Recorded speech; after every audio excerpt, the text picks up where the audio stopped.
You'll have a better life, he thought.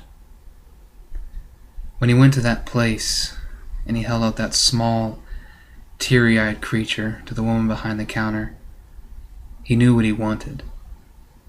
This was no life he could have, and not the one he wanted. He went to that place and he gave her away, that teary-eyed little creature. Had he loved her? Of course. But he had no say in it. This was best for her. He knew that. He gave her away and he walked away.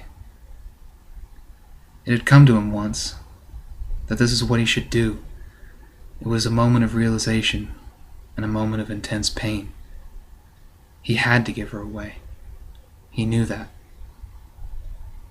The mother had gone. She left.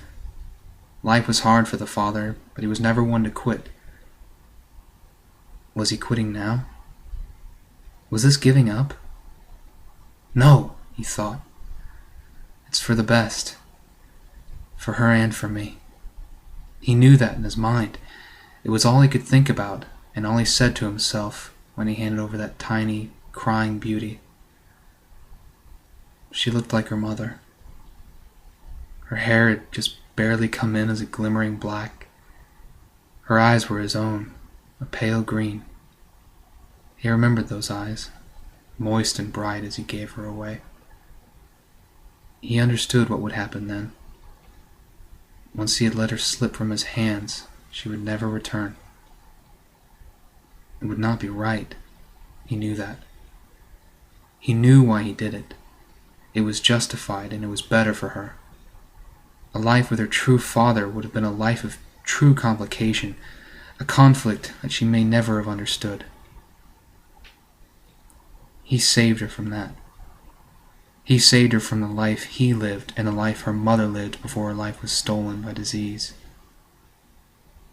Even apart from him, he could not guarantee she would be safe from fate. He could not ensure that her life would go without conflict for who and what she was. This, at least, seemed the smartest option. He knew it in his mind. You'll have a better life, he thought once. He'd thought his thoughts and rehearsed his reasons, but none mattered now. None mattered right now, in the dark and the rain that he stood in so calmly like a man of marble stone. The swirling cool and warmth in the air struck, and a frictive effect gave way to lightning. The fiery white light came to the sky with the speed of a camera flash. The low growl that trailed behind the light vibrated the man where he stood, but he remained unmoved. His eyes were fixed on a glowing pane. Through it, he saw what he had hoped to see. Some small beauty sat in her bed, hesitant after the shaking growl of the storm. Black, glimmering hair bundled on small shoulders was as clear as the man could see in the rain from what few steps lay between him and the glowing pane of glass. That hair was longer than before, and the shoulders were more defined. He could not see the green of her eyes. She was not so small now. He knew what he had done. He knew why he had done it. It was better for her, but he despised himself for what he had done. When he handed over that one small, crying girl, he was ridding himself of her for her own good. He knew that, but it was wrong. He did not want to do it. He knew that now. You have a home and a normal family now, he thought. But will you remember me? It was about more than what he wanted. It was about her safety. She was not safe with him. She was safe here, with these people. He knew that. Someday, maybe, the man thought as his tears blended with the rain on his face. You'll have some hint, some glimpse of what you truly are. Maybe then you will remember me, but you will never find me. You will never find me for your own good. The thunder roared once more.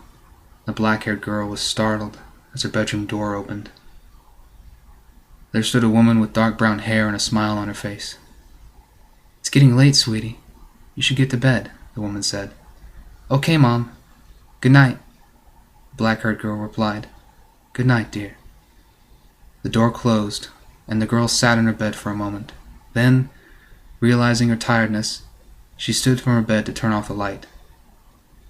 For only a moment, her eyes wandered out the window, and for only a moment the lightning presented the secrets of the dark. The girl paused. Somewhere outside were two things that seemed like eyes. They shined like lights, either too small or too far away to be seen clearly. With glimmering hair flowing past her shoulders, no longer small, the girl approached the window. She waited for another frictive burst of lightning to make sense of the black beyond the glowing pane. Her eyes fixed on the two small lights, and she narrowed her eyes to see what they were. For only a moment, in the darkness, there she saw a shadow. For only a moment, and then it was gone. The lights did not fade, but simply vanished. And that shadow somewhere in the darkness cursed himself, for he knew now what he wanted but could not have.